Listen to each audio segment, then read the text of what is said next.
It's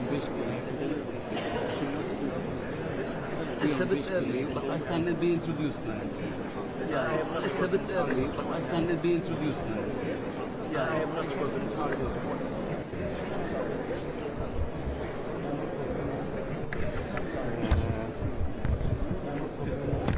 Yeah, sorry. I'll go back. Yeah, sorry. I'll go back. Thank you.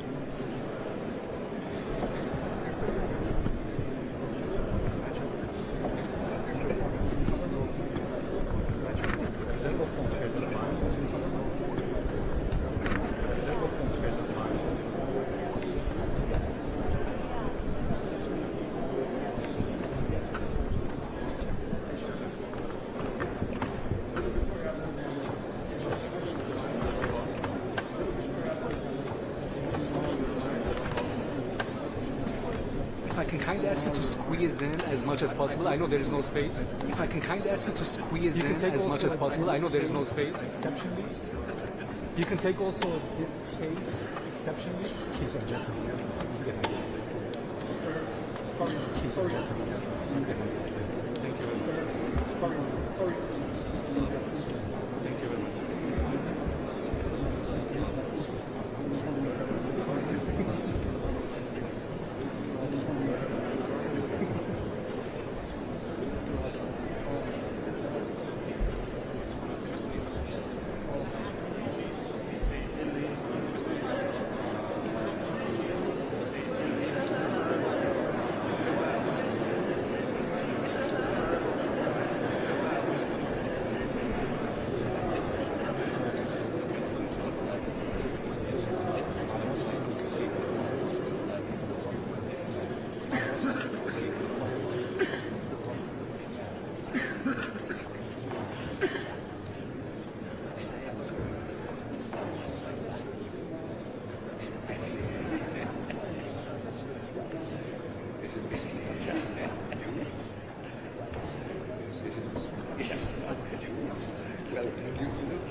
My grandfather,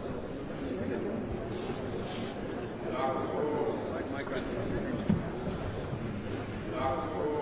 My grandfather, same shit.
Please be seated. The sitting is open. Please be seated. The sitting is open.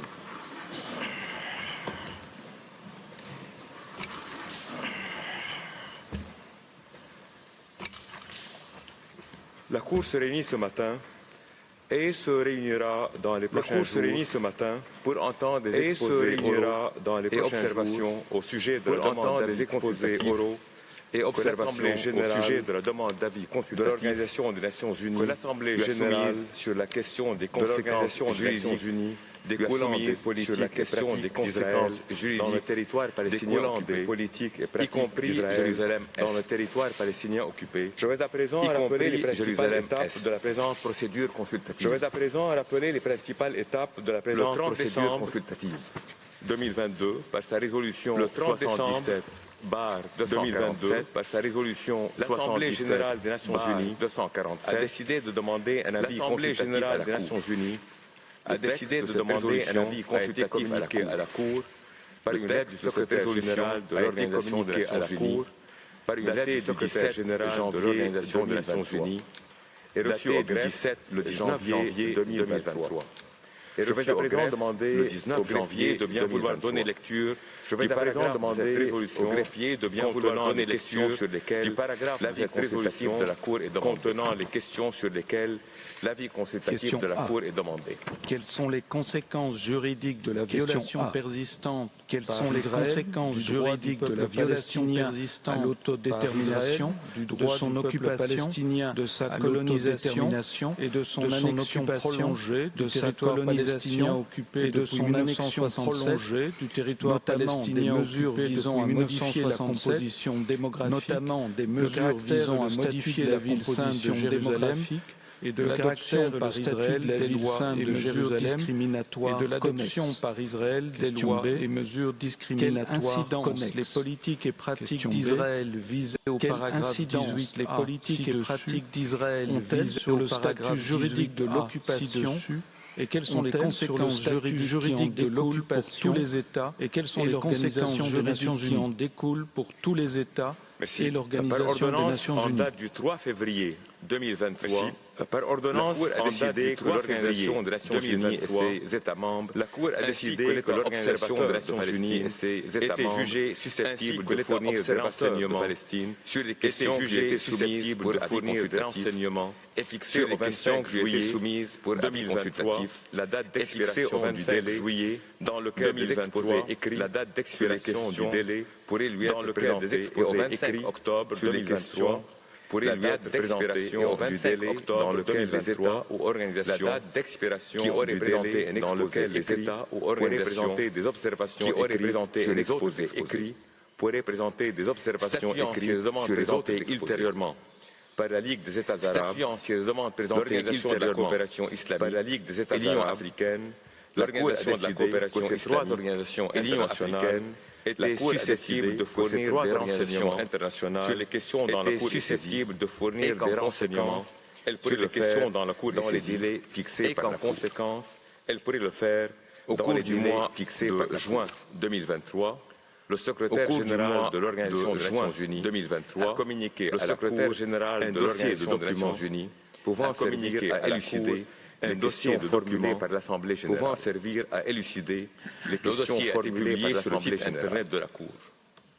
En complément du publié sur le site Internet de nouveaux documents et plusieurs traductions ont été communiqués à la Cour par le secrétariat de l'Organisation des Nations Unies ont été communiqués à la Cour par le secrétariat de l'Organisation des Nations Unies. Written statements were filed in the Registry in order of receipt. Written statements were filed in the Registry in order of receipt. Canada, by Turkey, Bangladesh, Namibia, Jordan, Luxembourg, Chile, Canada, Liechtenstein, Bangladesh, Lebanon, Jordan, Norway, Chile, Israel, Liechtenstein, Algeria, Lebanon, the League of Arab Norway, States, the Syrian Arab Republic, Algeria, Palestine, the League of Arab States, the Syrian Arab Republic, Egypt, Palestine, Guyana, the Organization of Islamic Cooperation, Saudi Arabia, Egypt, Qatar, Guyana, Switzerland, Japan, Spain, Saudi Arabia, the Russian Federation, Switzerland, Italy, Spain, Yemen, the Russian Federation, the United Arab Emirates, Yemen, Oman, the African Union, the United Arab Emirates, South Africa, the United African Union, Hungary, Brazil, South Africa, France, the United Kingdom, Kuwait, Hungary, the United States of America, China, Kuwait, the Gambia, the United States of America, Belize, China, Bolivia, the Gambia, Cuba, Ireland, Mauritius, Belize, Morocco, Bolivia, Cuba, Malaysia, Mauritius, Colombia, Morocco, Indonesia, Czechia, Guatemala, Malaysia, Nauru, Colombia, Djibouti, Indonesia, Togo, Fiji, Guatemala, Senegal, Nauru, and Zambia. Djibouti, Togo, Fiji, then Senegal comments and Zambia were filed in the registry in order of receipt written by comments were filed in the registry, the Organization of Islamic Cooperation by Qatar, Jordan, Belize, the Organization of Islamic Cooperation, Palestine, Qatar, the United States of America, Bangladesh, Indonesia, Palestine, Chile, the United States of America, States, Indonesia, Egypt, Algeria, Chile, Guatemala, Arab States, Namibia, Egypt, and Pakistan, Algeria, Guatemala, by letters Namibia, dated and Pakistan. October 18, 2023, by letters dated October 18, 2023,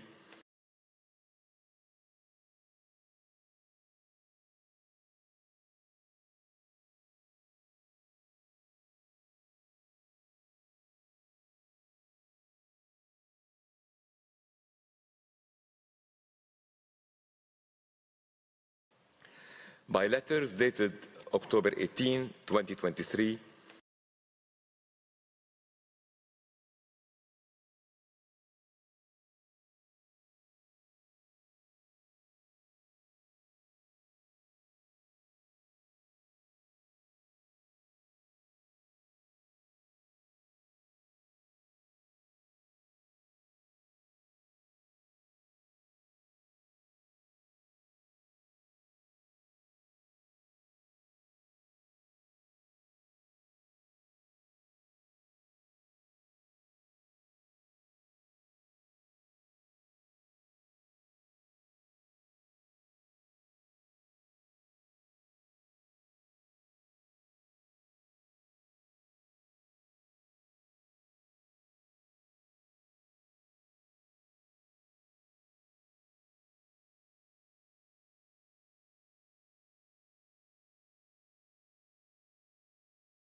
I now give the floor to His Excellency Mr. Riad Maliki, Minister of Foreign Affairs and Expatriates of the State of Palestine. Your Excellency, you have the floor.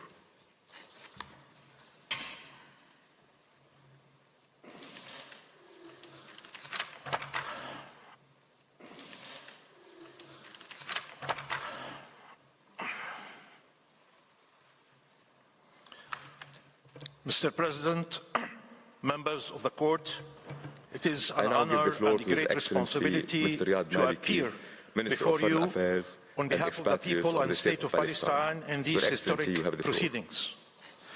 I stand before you as 2.3 million Palestinians in Gaza, half of them children, are besieged and bombed, killed and maimed, starved and displaced.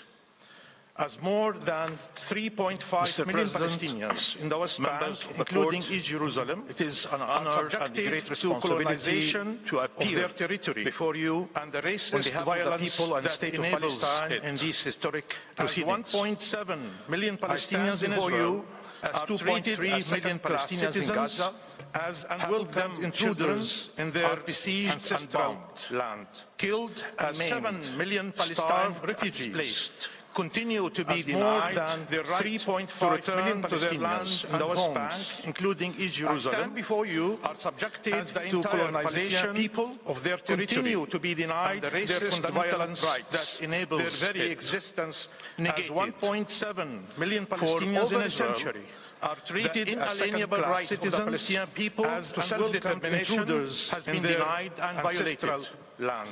Palestine was not a land without Palestine refugees. It was not. Continue to be denied. Israeli leaders have described it to their land and homes. There was life on this land. Before you, there was a political Palestinian people continue to be denied their fundamental rights, a social, their very existence, a religious life. For over a century, schools and the inalienable right of the Palestinian people to self-determination has been denied and violated. Palestine was not a land without families. It was not communities. As Israeli leaders have described it by the impact of a promise made, there was life on thousands of miles away. There was a political life, 100 years ago, life, a breach of a sacred trust, a religious that relegated the indigenous people of the lands and universities of non-Jewish communities and cultural according them only civil and religious rights and villagers, denying their existence, families, people and communities, and their rights as a nation, whose life was disrupted by the impact for their dehumanization and thousands of miles from their homeland over decades, 100 years ago. The United Nations enshrined in sacred trust the right that relegated the indigenous people of the land and pledged to rid the world of the great Jewish breaches of this right, according them only civil and religious colonialism and apartheid, denying their existence for decades. And their right people have been denied this right, and paving the way for their dehumanization, colonialism, mass expulsion from their homeland. There are those who are outraged by the use of these words enshrined in its charter. The right of all people to self-determination we are living, and pledged to rid the world of the gravest breaches of this right, suffered namely by millions, colonialism generation after generation. Yet, it is a reality of the expulsion of the Palestinian people have been denied this right land and have endured during the colonialism and apartheid, which led to the expulsion of who are outraged by the use of these words. They should instead of more than 400,000 Palestinians in 1967. But this reality is known, including now, by every Palestinian. As I address you, by millions, this very moment, generation after generation.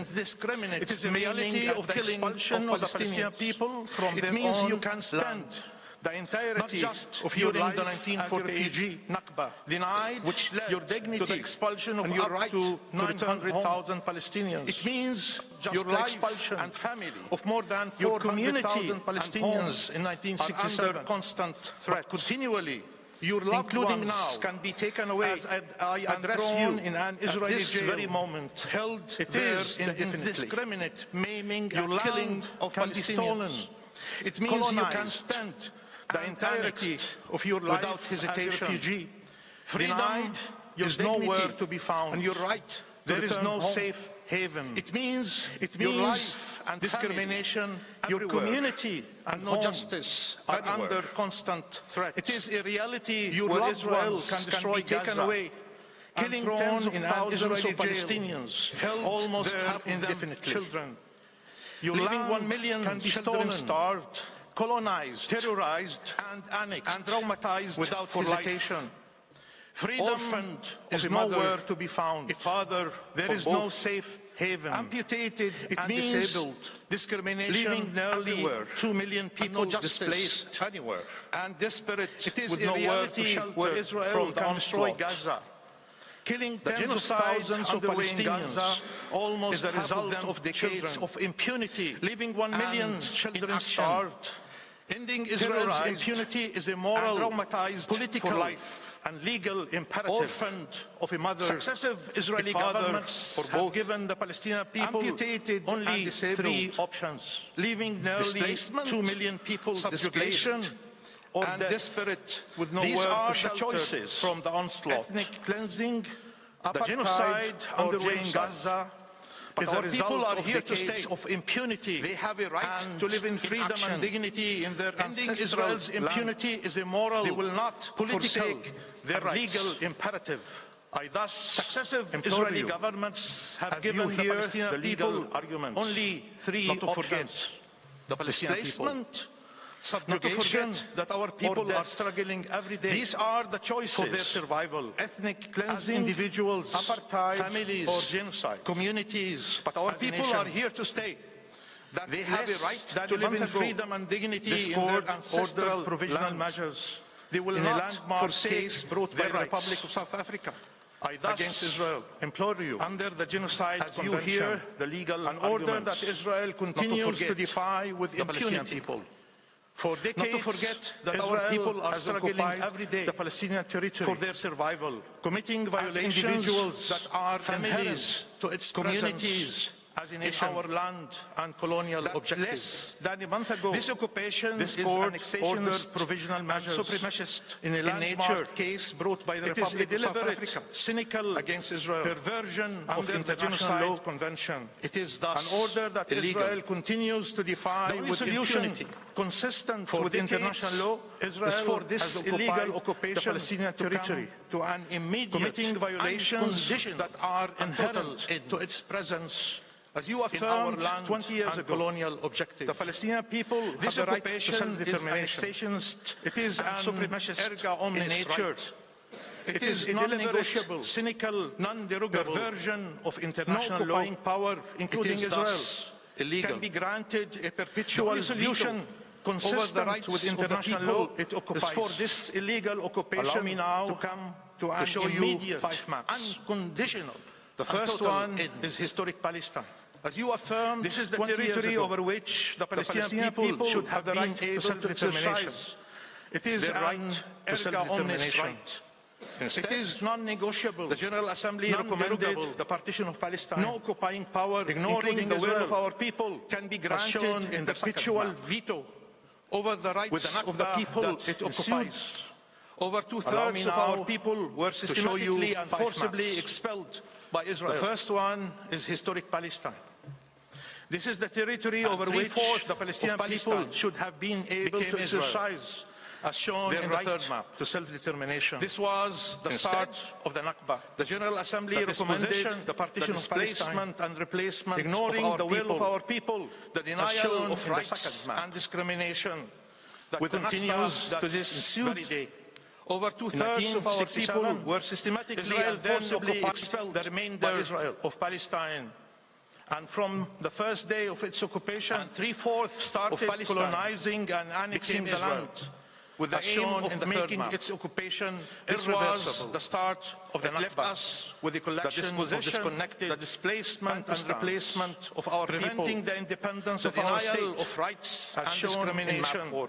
That continues Israel wanted the geography of Palestine, but Israel then occupied the remainder so it kept pushing our people out. And from the first day of its occupation, out of their land, started colonizing and annexing the land with the aim of making its occupation Prime Minister to the General Assembly last September with the collection of disconnected the new Middle East stance. This is preventing the independence of our state at all, as shown in this map. Only Israel. Israel wanted comprised of all the land geography of the Jordan River to the Mediterranean Sea. So it shows pushing our people out, the prolonged, out of their homes, continuous Israeli occupation of Palestine here is intended to accomplish. It was the complete disappearance of Prime Minister to the General Assembly, and the destruction of the Palestinian people. He called this, there can be no justification for these injustices. There is no indignities at all. Allowing them to continue is unacceptable. Only Israel and inexcusable. Comprised of all the land from the acquisition of territory by force to the Mediterranean persecution.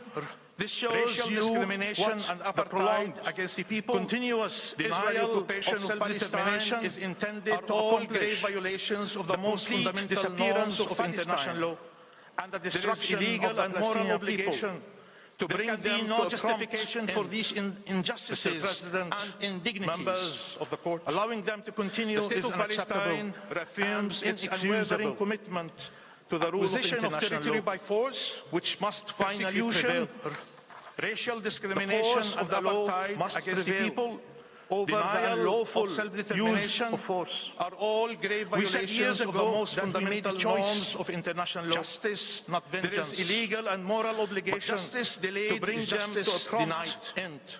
And the Palestinian people have been denied justice for far too long. The state of Palestine, we believe in the universal principles to the rule of international decades law, to save successive generations from the scourge of war. The force of the law must prevail. It is time to put an end to the double standards that have kept our people. We said years ago that we made a choice too long.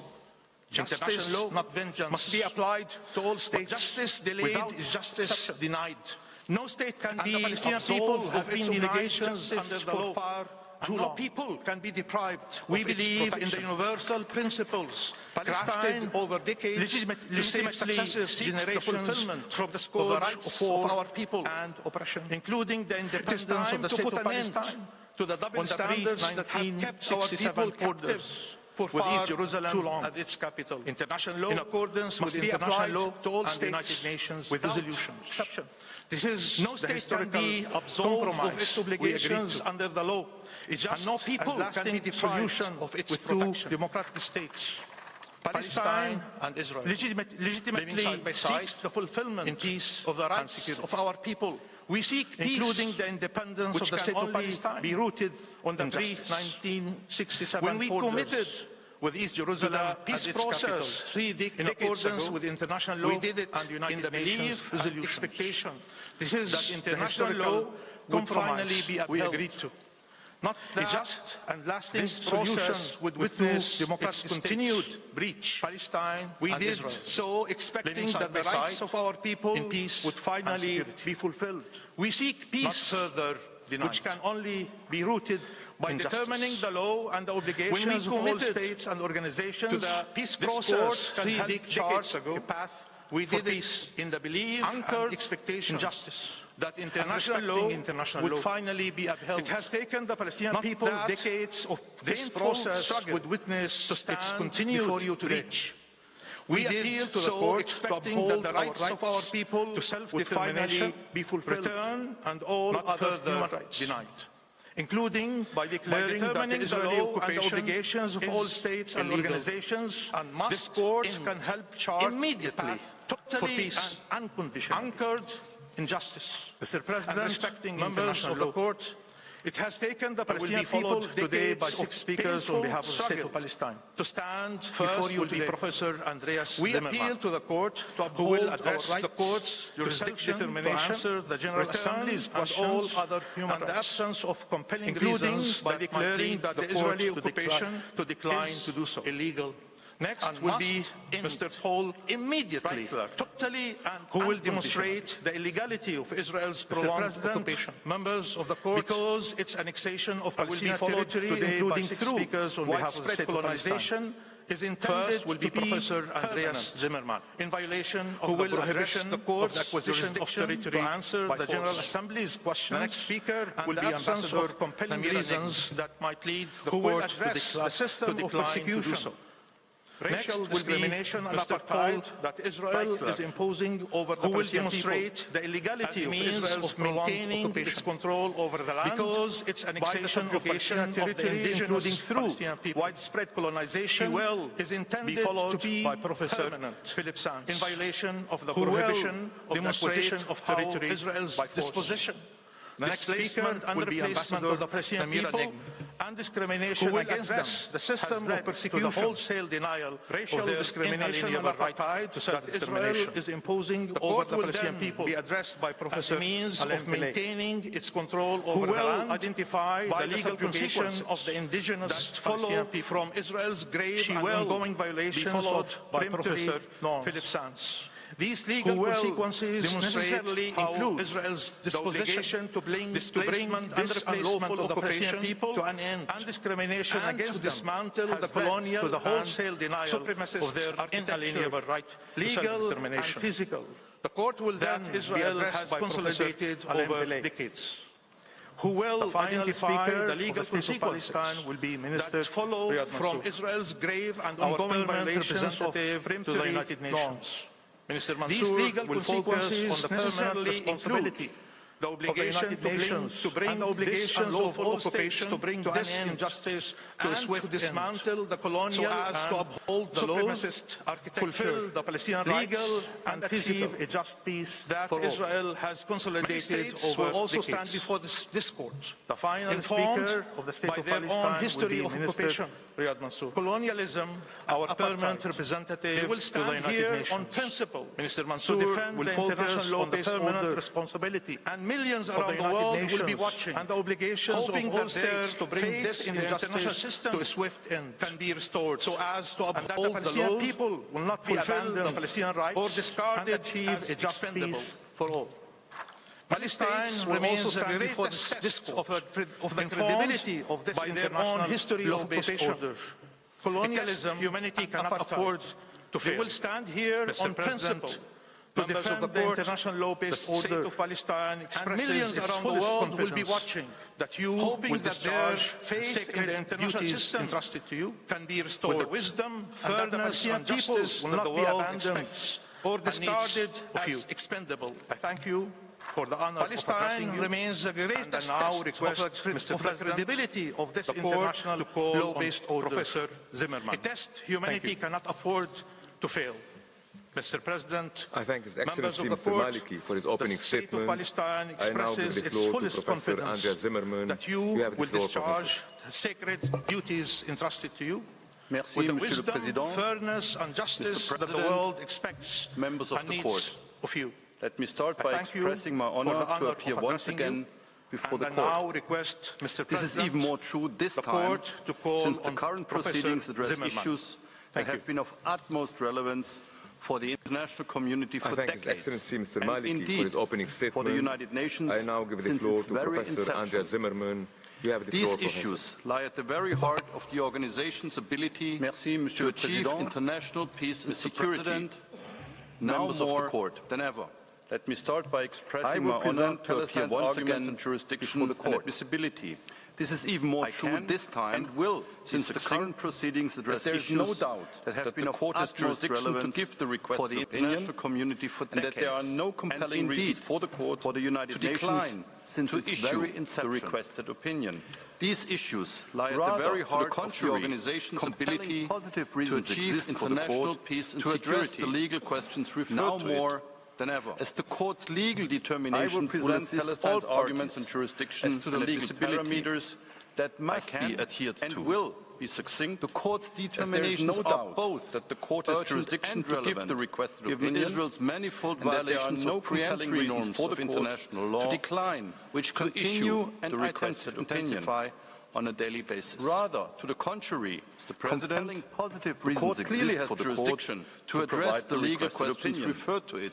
The General Assembly the court's legal determinations will assist all parties in line with the legal parameters of the Charter that must be adhered to. Resolution 77/247 was adopted by a clear majority given Israel's manifold violations of preemptory norms of international law, which continue and intensify The questions on a daily posed by basis. the General Assembly are also plainly legal in character. The Court clearly has the jurisdiction Court has to provide the repeatedly and requested consistently opinion. confirmed The in its General Assembly jurisprudence is obviously the fact competent that the to questions request may the have opinion political implications in line is with irrelevant Article 96(1) and of the does Charter. not bar the Court, Moreover, from fulfilling Resolution its 77-247 essential judicial function. was adopted by a clear majority. Further, there is and in no full reason, compliance let with alone a both the compelling requirements of one, the Charter for the Court and to the decline Assembly's to issue rules of the procedure. requested opinion.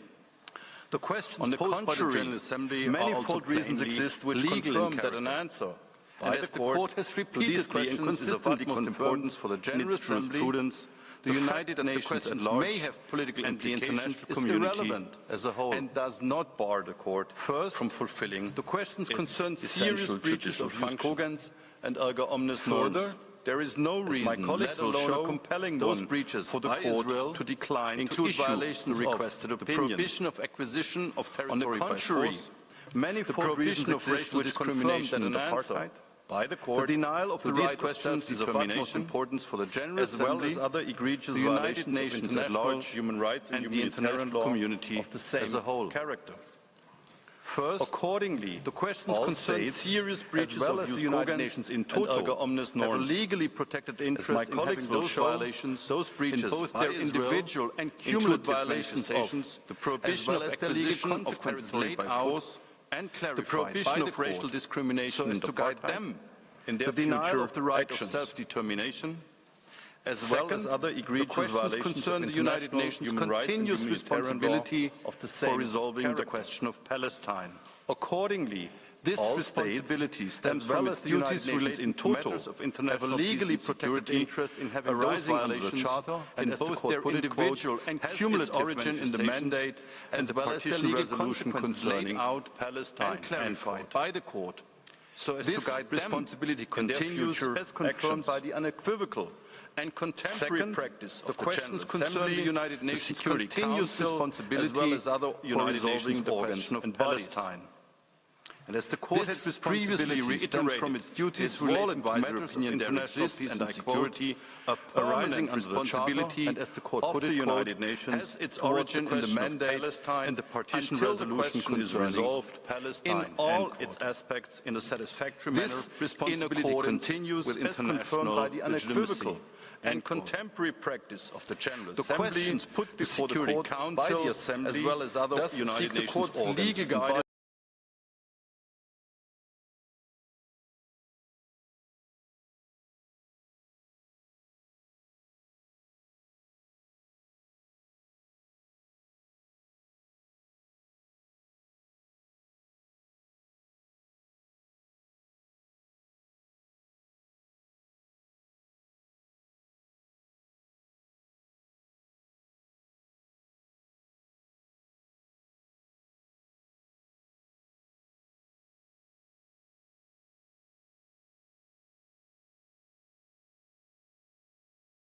a reasonable Third, basis for all the of the Court grounds for to declining refuse to issue an the opinion General suggested Assembly's in the request submissions of a few states. To the contrary, far an short opinion of from the constituting Court compelling will reasons assist in these that must exist negotiations for the by Court confirming to refrain the applicable from international answering the legal General framework Assembly's questions. as affirmed in United Nations Some of these resolutions submissions in oppose the order advisory to opinion reach a just because of and the peaceful purported solution. existence of a negotiation As a matter of framework fact, or there of exists bilateral negotiations. There exist at least three reasons why However, the Court should none not of be these deterred considerations from answering constitutes the a reasonable GA's basis for questions the on Court that basis. to refuse the First, General Assembly's request. Israel has repeatedly refused, to the contrary, and an to this opinion very from the day, Court to will insist assist in meaningful these negotiations with by Palestine confirming on the the basis applicable of international legal law framework and United Nations as affirmed resolutions. in United Nations resolutions. This is reflected in in repeated to statements, reach a including just most and recently peaceful solution. by the This is As a matter of reflected fact, in there repeated exist- statements, there including exist at most least three recently reasons why by the Israeli Prime Minister and other high-ranking Israeli officials.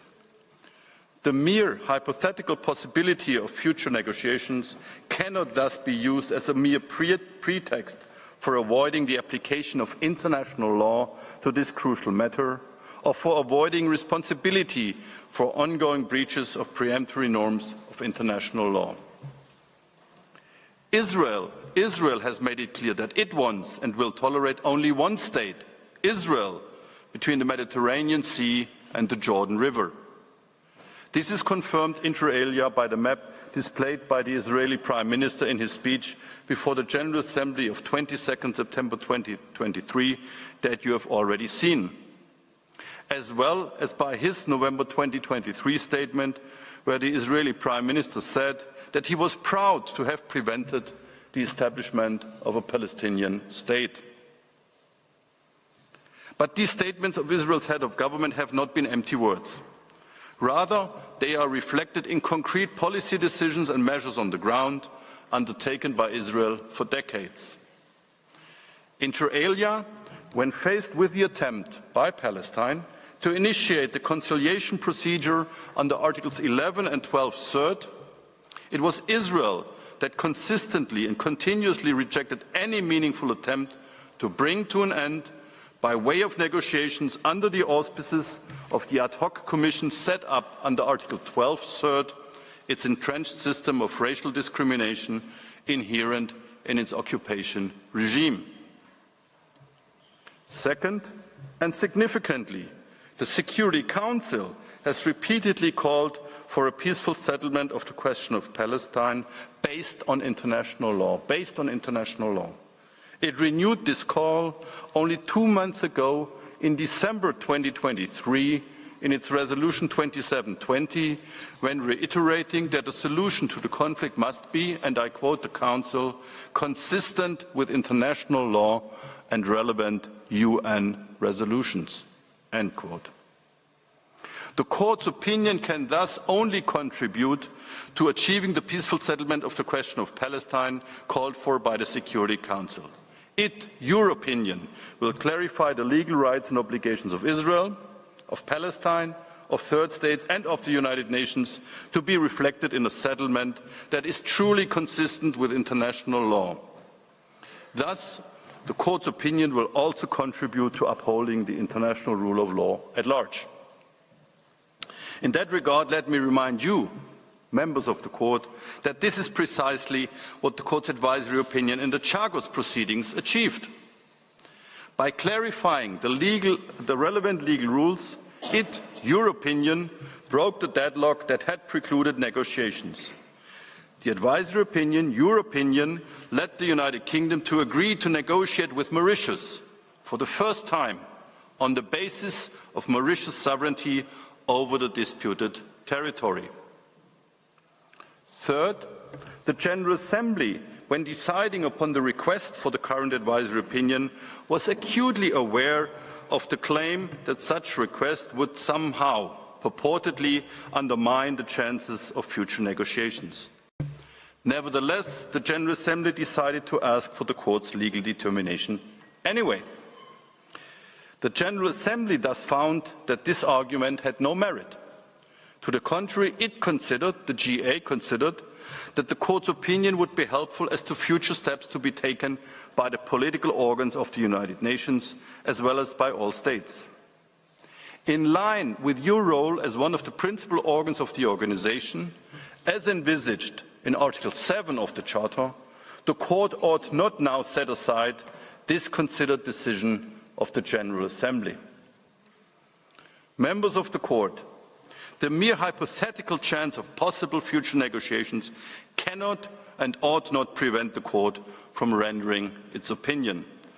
If this were the case, quod non, a reluctant state wishing to bar the Court from exercising its judicial function could unilaterally prevent the matter from reaching the Court by simply insisting on the mere possibility of negotiations. This would curtail the General Assembly's right to receive legal assistance from the Court, and to do so even in a situation where the General Assembly, making the request, determined that such opinion by the Court would be needed for the exercise of its own function. Such approach finds no basis in the wording of the Charter or the Court statute either. It would unduly limit the right of the political organs of the United Nations to request an opinion from the Court on any as the wording has it, on any legal question, as both 96.1 Charter and 65 of the Court Statute provide unequivocally. Mr. President, members of the Court, let me conclude. The catastrophic developments of recent months in the Gaza Strip confirm that the matters put to the Court by the General Assembly are, if ever there was need, not mere bilateral issues. Rather, they are issues of grave consequence for the maintenance of international peace and security. They are thus of immense concern for the international community at large, where the Court's legal guidance is desperately needed. All of these aforementioned considerations corroborate that in the present proceedings, as indeed in each and every previous advisory proceedings that had come before this Court, there are no reasons, no compelling reasons to prevent the Court from rendering its opinion. Rather, Palestine invites the Court to fulfill its duty of providing its legal determination to the General Assembly by answering the legal questions put to it. In so doing, you will assist all states, as well as the United Nations, in furthering respect for the international rule of law, the fulfillment of the inalienable rights of the Palestinian people, and a just and peaceful solution in accordance with international law. Members of the Court, I thank you for your kind attention and would now kindly ask you, Mr. President, to call upon Mr. Reichler to take the floor. Thank you. I thank Professor Zimmerman. I now give the floor to Mr. Paul Reichler. You have the floor, Mr. Reichler.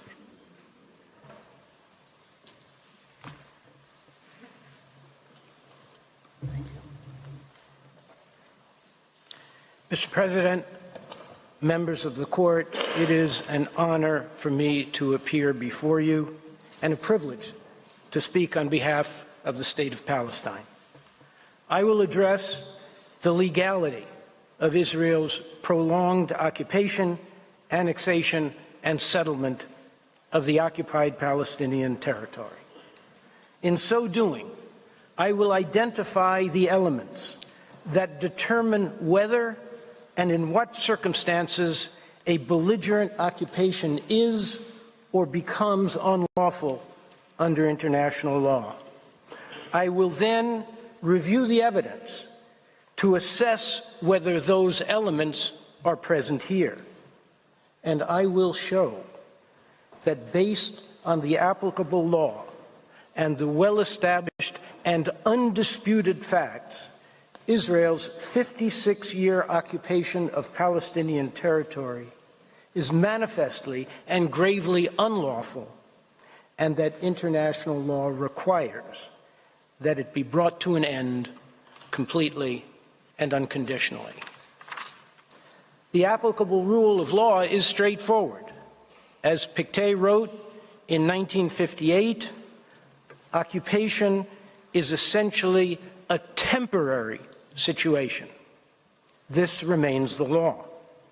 In December 2022, the General Assembly, in Resolution 77/126, recognized that the occupation of a territory is to be a temporary de facto situation, whereby the occupying power can neither claim possession nor exert its sovereignty over the territory it occupies. This rule is neatly explained in the written statement of Switzerland.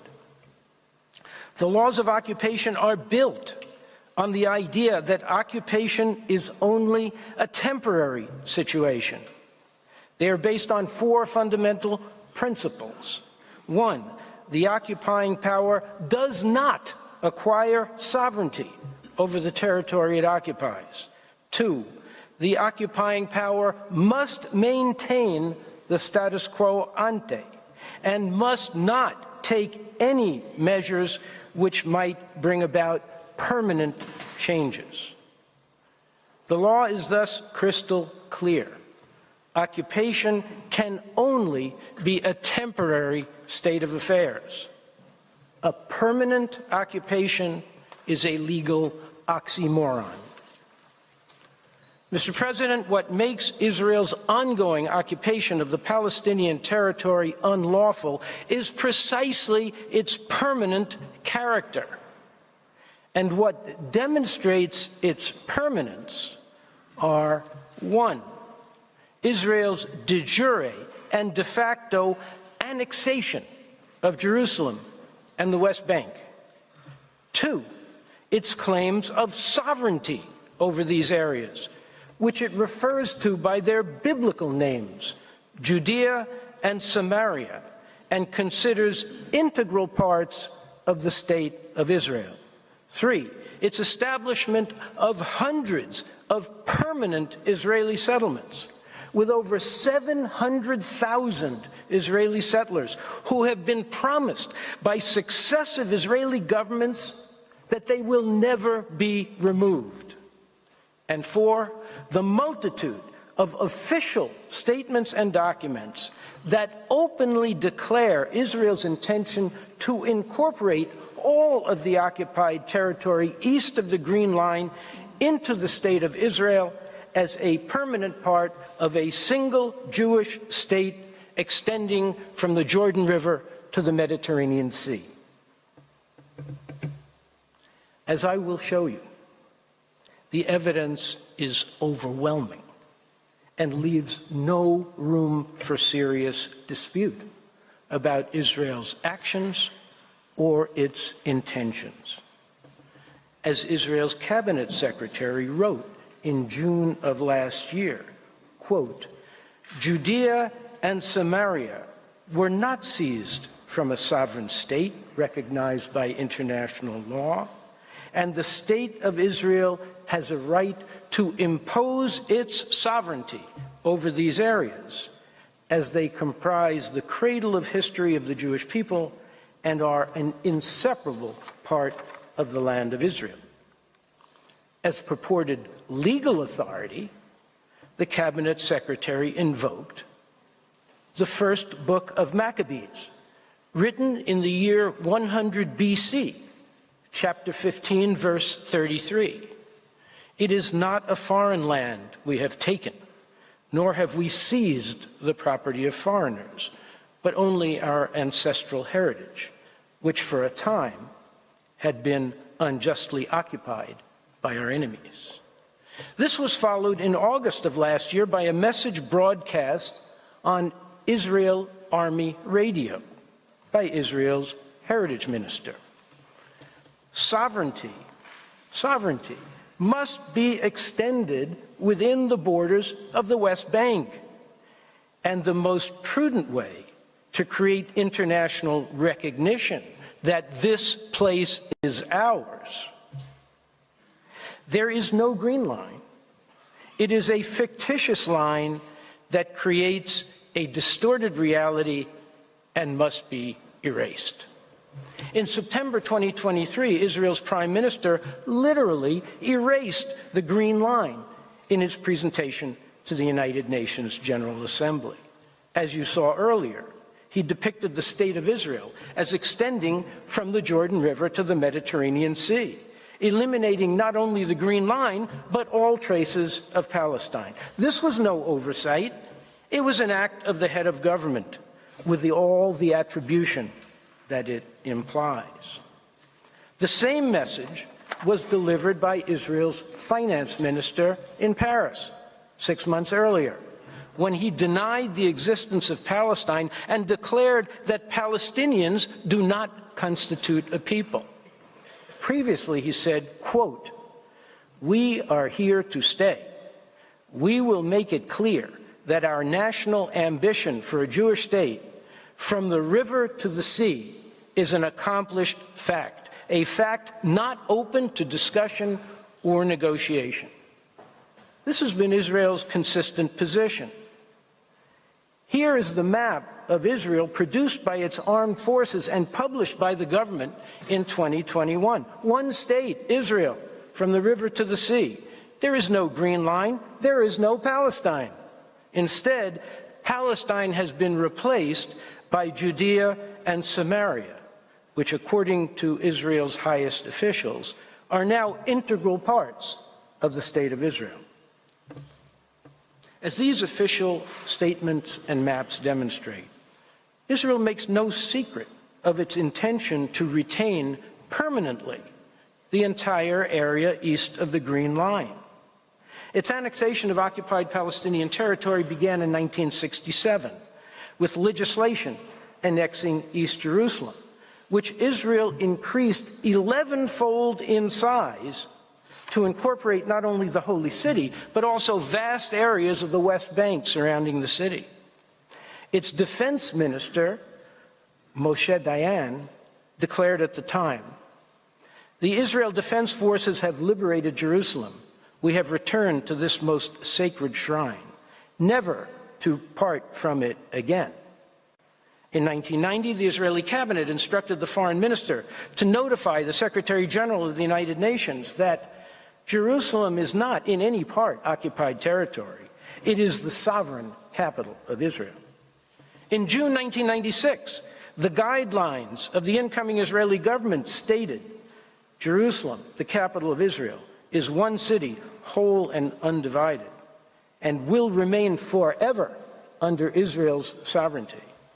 More recently, in assuming office in December 2022, the current Prime Minister declared that the Jewish people are not occupiers in their own land, nor occupiers in our eternal capital, Jerusalem. As these official statements make clear, Israel's dominion over Jerusalem and the incorporated area of the West Bank is not intended to be temporary. It has been repeatedly proclaimed by Israel's highest authorities to be eternal. In furtherance of this end, more than 230,000 Israeli Jewish settlers, encouraged, subsidized, and protected by the Israeli government and occupation forces, have been installed in East Jerusalem, dramatically altering the demographic composition of the Holy City by creating an Israeli Jewish majority.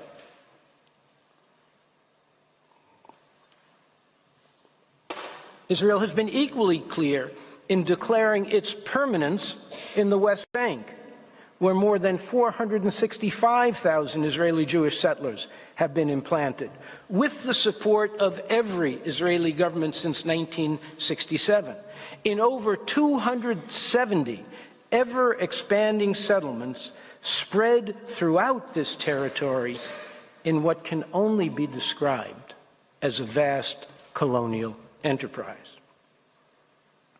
These settlements, whose accelerated growth and distribution over the years are illustrated on your screens now, are a key instrument of Israel's annexation of the West Bank. This is both their purpose and their effect. As the Secretary General reported to the General Assembly in 2015, occupation is supposed to be temporary because the annexation or acquisition of territory by force is strictly prohibited under international law. In the West Bank, including East Jerusalem, the establishment and maintenance of the settlements amount to a slow but steady annexation of the occupied Palestinian territory. Israel has made no secret of the intended permanence of these settlements. In 2010, Prime Minister Netanyahu told Israeli settlers in the West Bank, "Our message is clear. We are planting here. We will stay here. We will build here. This place will be an inseparable part of the state of Israel for eternity." In August 2019, the Prime Minister announced, "The time has come to apply Israeli sovereignty over the Jordan Valley, and to also arrange the status of all Jewish communities in Judea and Samaria. They will be part of the state of Israel." In January 2020, Israel's defense minister, Naftali Bennett, declared, "Our objective is that within a short amount of time, we will apply sovereignty to all of Area C, not just the settlements, not just this block or another." This area, which is depicted in red on your screens now, comprises over 61% of the West Bank. The defense minister proclaimed, "I solemnly declare that Area C belongs to Israel." This area includes the Jordan Valley, which is the water reservoir, the breadbasket, and the source of life for the entire West Bank. In December 2022, the guiding principles of the incoming Israeli government declared, "The Jewish people have an exclusive and indisputable right to all parts of the land of Israel. The government will promote and develop the settlement of all parts of the land of Israel, the Galilee, the Negev, the Golan, and Judea and Samaria." The coalition agreement between the political parties that formed the government included this pledge: the Prime Minister will lead the formulation and promotion of policy in which sovereignty will be applied in Judea and Samaria, while choosing the timing and weighing all the national and international interests of the State of Israel. General Assembly Resolution 77/126 was adopted on 12 December 2022, just as the current Israeli government was assuming office.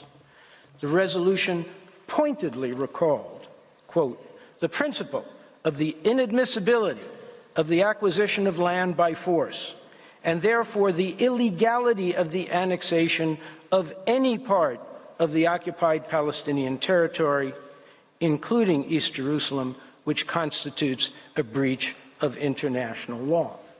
And the resolution condemned, quote, Israel's annexation of land, whether de facto or through national legislation. Israel has thoroughly disregarded Resolution 77/126, just as it disregarded all prior General Assembly and Security Council resolutions declaring illegal the annexation of any part of the occupied Palestinian territory and the establishment of Israeli settlements there. These include, but are by no means limited to, Security Council Resolution 252 of 1968, declaring Israel's acquisition of territory by military conquest inadmissible.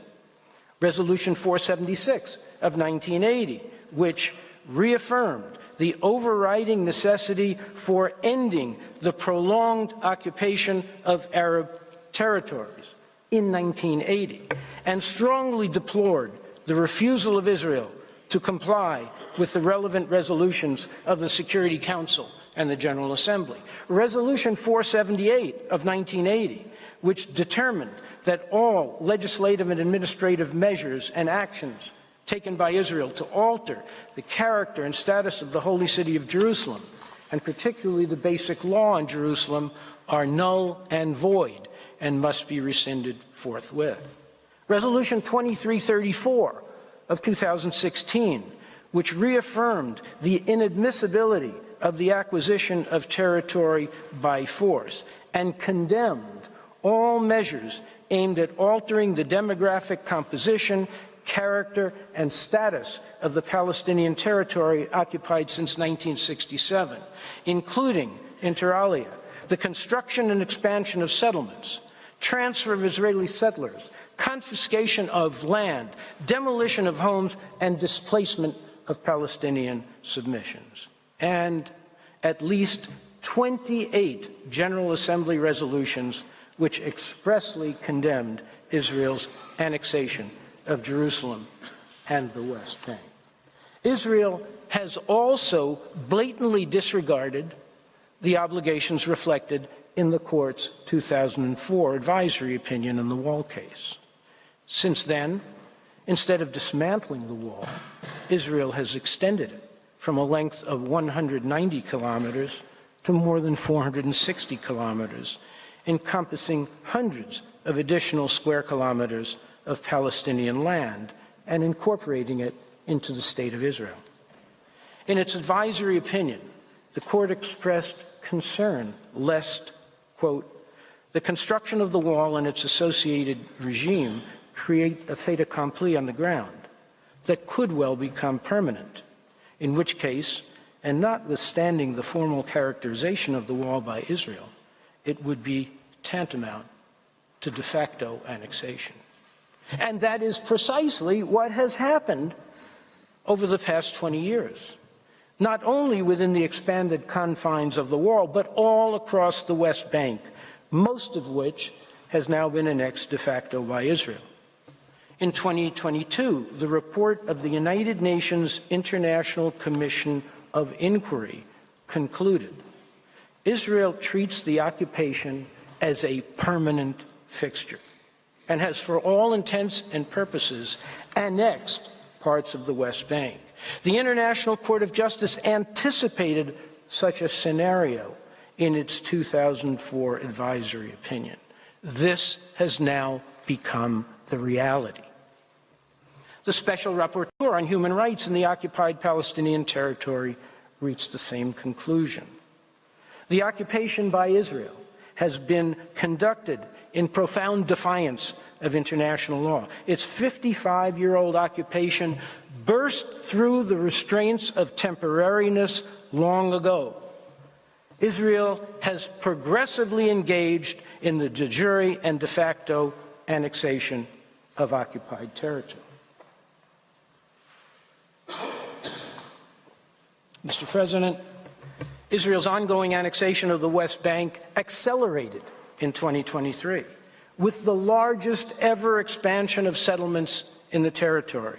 22 new settlements were authorized, and more than 16,000 new housing units were built, funded, or planned by Israeli authorities. As explained by Israel's finance minister, quote, "The construction boom in Judea and Samaria and all over our country continues. We will continue to develop the settlements and strengthen the Israeli hold on the territory." In developing its settlements, Israel has invested heavily in the infrastructure needed to supply them with water and electric power, as well as a network of roads and highways to connect them to one another and to Israel itself. These investments in the hundreds of millions of dollars attest to the intended permanent character of the settlements. The roads, which Palestinians are forbidden to use, and a pervasive system of roadblocks and checkpoints prevent Palestinians, but not Israeli settlers, from moving from place to place in the West Bank. And they isolate Palestinian communities by cutting them off from one another. Israel's settlement expansion has thus both uprooted Palestinians from their homes to make room for new settlements and forced them to live in disconnected and non-contiguous enclaves, which the Special Rapporteur has called, quote, "a fragmented archipelago of 165 disparate patches of land." This achieves the fundamental objective of the occupation: permanent acquisition of the maximum amount of Palestinian territory with the minimum number of Palestinians in it. In furtherance of this objective, and with increasing frequency, armed groups of settlers, supported by Israel's occupation forces and encouraged by government ministers, have violently expelled thousands of peaceful Palestinian civilians from their ancestral villages and lands. A UN fact-finding mission confirmed, quote, "The motivation behind this violence and the intimidation against the Palestinians and their properties is to drive the local populations away from their lands and allow the settlements to expand." The UN High Commissioner for Human Rights reported in March 2023, quote, "Settler violence further intensified, reaching the highest levels ever recorded by the United Nations." In November 2023, the High Commissioner warned that the situation had further deteriorated with, quote, "a sharp increase in settler violence and takeover of land across the West Bank. Since 7 October, he continued, nearly 1,000 Palestinians from at least 15 herding communities have been forced from their homes." The Secretary General, in his most recent report, issued on 25 October 2023, expressly linked the expansion of Israeli settlements to the permanent acquisition of Palestinian territory. Successive Israeli governments have consistently advanced and implemented policies of settlement expansion and takeover of Palestinian land.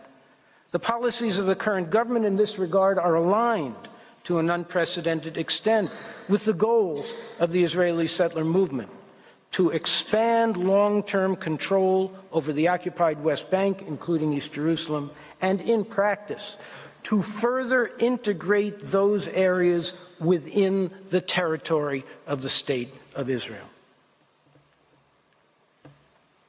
Mr. President, members of the Court, taking account of this evidence as well as that described in the State of Palestine's two written submissions, I turn to the law and how it applies to this occupation. The written statement of Switzerland is once again directly on point. It highlights the distinction between the law of occupation and the legality of a particular occupation. The law of occupation and the legality of occupation are two different questions. The law of occupation applies independently of the question of the legality of the occupation. Occupation is a situation subject to international humanitarian law, whereas its legality is covered by the United Nations Charter. In relation to the legality of the occupation under the Charter, Switzerland observes, quote, "The United Nations has consistently reaffirmed the principle of the inadmissibility of the acquisition of territory by force and condemned Israeli measures aimed at modifying the demographic composition, the character and the status of Jerusalem and the occupied Palestinian territory as a whole. Notably, the construction and extension of settlements, the transfer of Israeli settlements, the confiscation of land, the demolition of homes, and the displacement of Palestinian civilians. In Switzerland's view, quote, the measures taken by Israel in the occupied Palestinian territory lead to fundamental changes, particularly demographic changes, that can have a permanent character.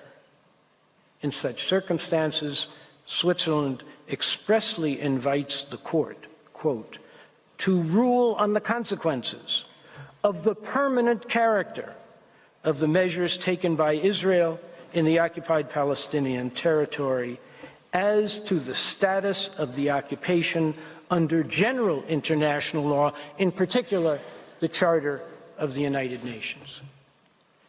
Many states agree with this approach. France, too, underscores the temporary character of lawful occupation. This is a requirement that Israel's occupation of Palestinian territory plainly fails to meet. As France states, if the restrictions authorized by a regime of occupation were justifiable in the period following the military operations, they are not anymore today. These points have been reiterated by the Security Council and the General Assembly on numerous occasions concerning Israel's obligation to withdraw from the occupied territories. France calls out, in particular, Israel's annexation of occupied territory. Quote, the status of occupying power does not confer any legal title justifying annexation. The passage of time is not sufficient as regards the acquisition of territory by force to render lawful a situation that is gravely unlawful. On Israel's vast network of settlements and hundreds of thousands of settlers in the occupied territory, France states, these permanent establishments are obviously incompatible with the necessarily temporary character of the occupation. 35 of the states and international organizations that submitted written statements addressed to the legality of Israel's occupation, 35 of the states and international organizations have addressed the legality of Israel's occupation of Palestinian territory. Only 2 of these 35, to which I will come, argued that the occupation is not unlawful. Key excerpts reflecting the views expressed by the overwhelming majority that the occupation is unlawful as a whole and must be brought to an end are collected in Chapter 2 of the State of Palestine's written comments. Here are 3 brief but emblematic examples. The African Union, quote, invites the court to conclude that the prolonged Israeli occupation of the Palestinian territories is in itself unlawful. The policies and practices associated with it amount to de facto and de jure annexation of the Palestinian territories, which violates the prohibition on the acquisition of territory by force. Brazil observes that, quote, occupation is inherently temporary. This is the basic distinction between occupation and annexation. Brazil here hits the nail right on the head. Unlike occupation, annexation is intended to be permanent, and it makes the occupation itself unlawful. In Brazil's words, Israel's policies and practices render the occupation unlawful as a whole, inasmuch as it would be tantamount to the acquisition of territory by force. Japan, too, emphasizes that the annexation of occupied territory is unlawful, referring to Article 2.4 of the UN Charter. Quote, as the ICJ clarified in the Wall Advisory Opinion, the illegality of the acquisition of territory by force is a corollary of the prohibition of use of force incorporated in the UN Charter, which Japan calls, quote, the most fundamental rule of the post-war regime for peace, based on the rule of law among nations. The 2 outliers are Fiji and the United States. Of all the states that submitted written statements to the court, only Fiji attempted to defend the occupation as lawful. But even Fiji conceded that Israel has annexed East Jerusalem de jure, and that the application of an occupying power's laws to the occupied territory, which is the case in the West Bank, constitutes an annexation de facto. Nor did Israel itself deny its annexations of Jerusalem and the West Bank. Its abbreviated written statement is mainly an attack on the General Assembly for its alleged bias. It makes no attempt to defend the legality of its occupation under international law. The only state besides Fiji to defend Israel is the United States. This is not surprising.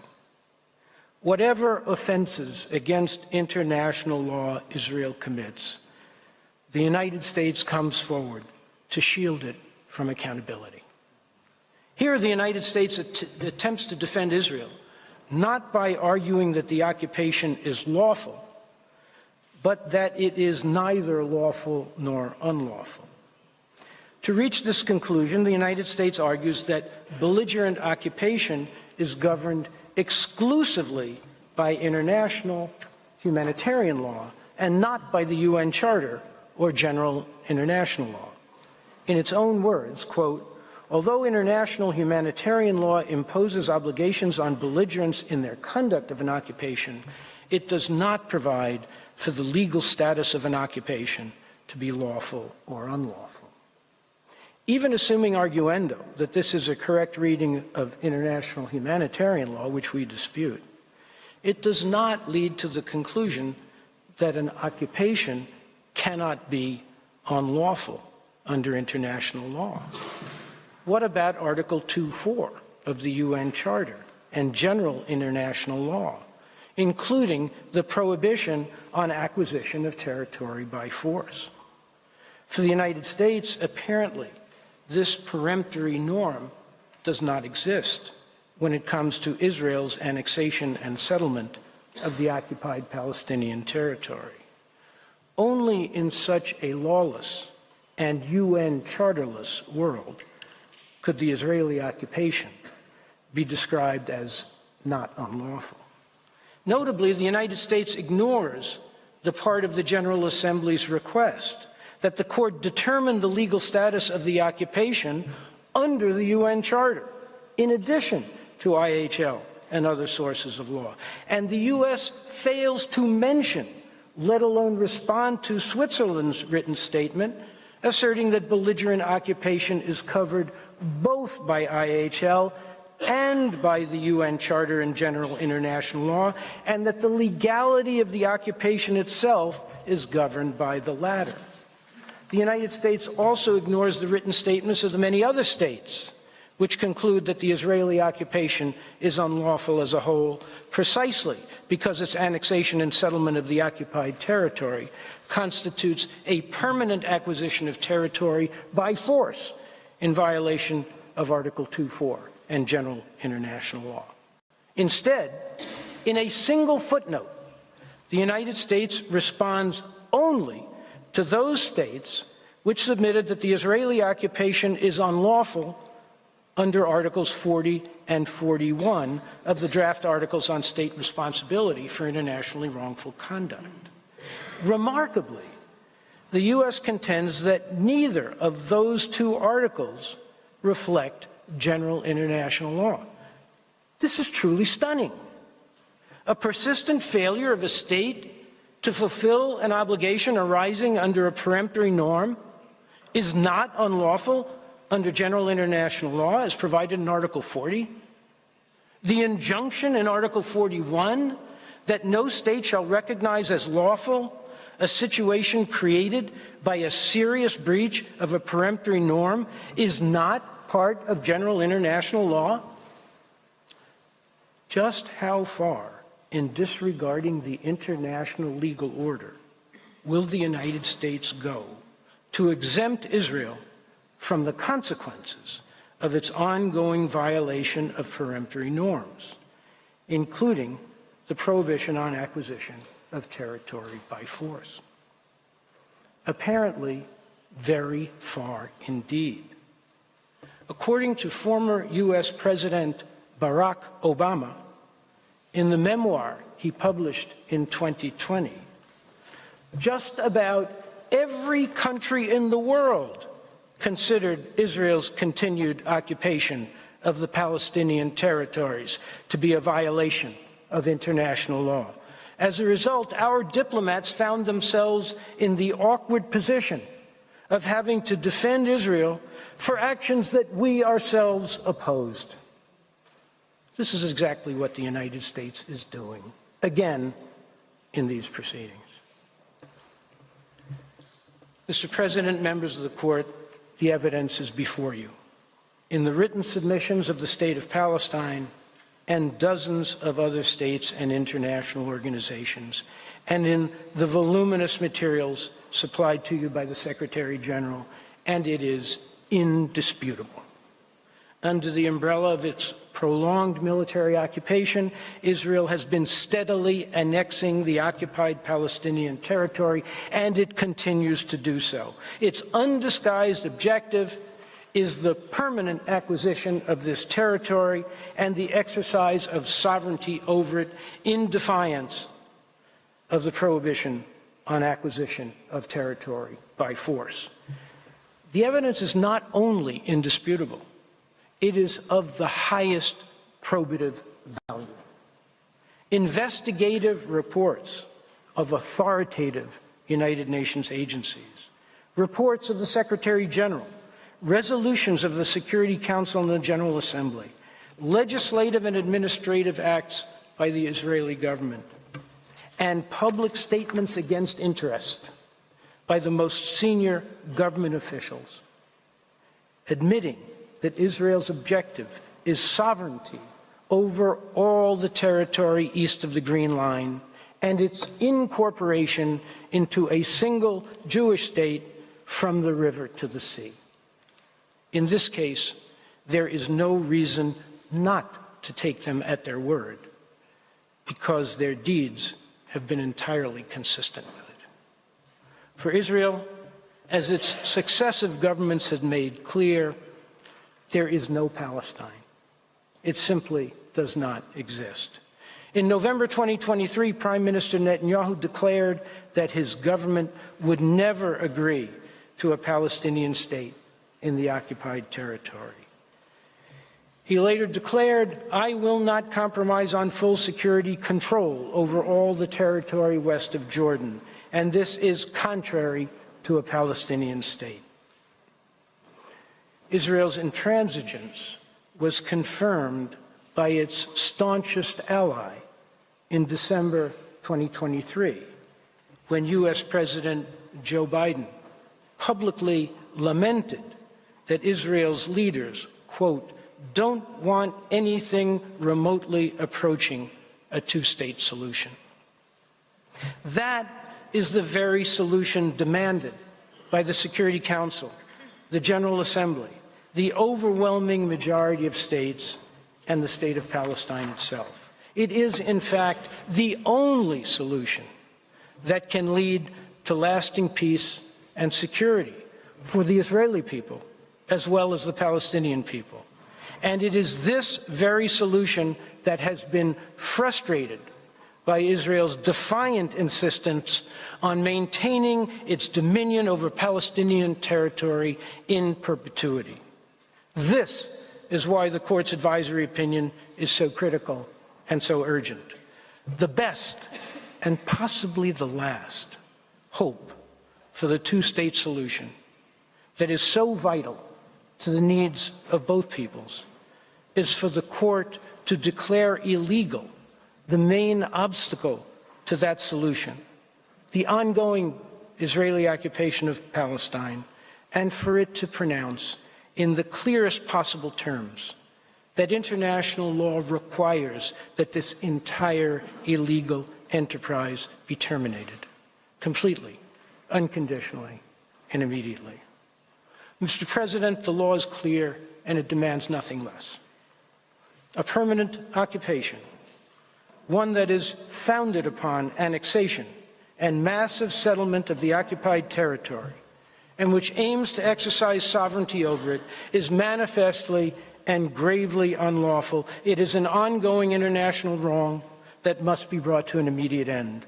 As the Court ruled in 1971, quote, "the continued presence of South Africa in Namibia being illegal, South Africa is under obligation to withdraw its administration from Namibia immediately and thus put an end to its occupation of the territory."